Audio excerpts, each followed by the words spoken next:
Jérémy Wasson, 21 ans, est mort lors de son stage sur un chantier de construction en 2020.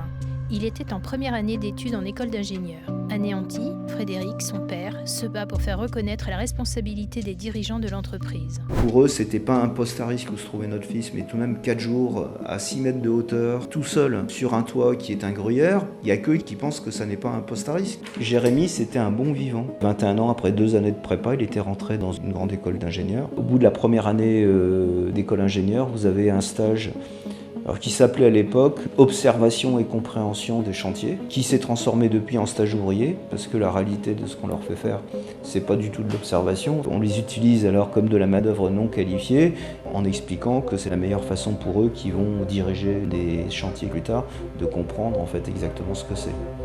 Il est mort sur le toit parce qu'on lui avait demandé de ramasser les câbles qui traînaient sur le toit. Voilà. L'inspection du travail est arrivée très vite après la chute.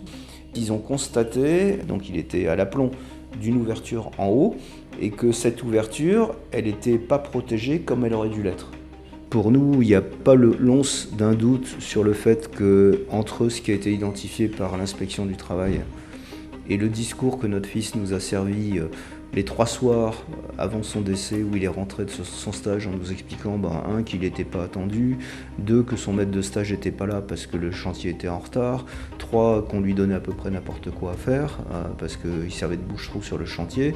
On a tout de même eu l'impression que l'entreprise n'assumait pas du tout ses responsabilités. Parce que d'un drame, ils auraient pu en faire en fait un combat. Que cette entreprise, elle se dise plus jamais ça, c'est-à-dire essayer de travailler sur comment on améliore l'accueil des jeunes, des stagiaires, comment on peut prendre un peu plus de précautions. Dans le bâtiment, si vous voulez, les vrais responsables, qui sont ceux qui créent la politique de sécurité, qui sont les patrons des entreprises, dans les grosses entreprises, ne sont jamais responsables.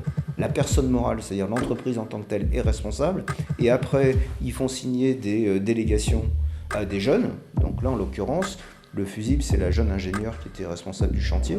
Elle se retrouve à 32 ans avec un homicide involontaire, de la prison avec sursis, des amendes, etc., etc.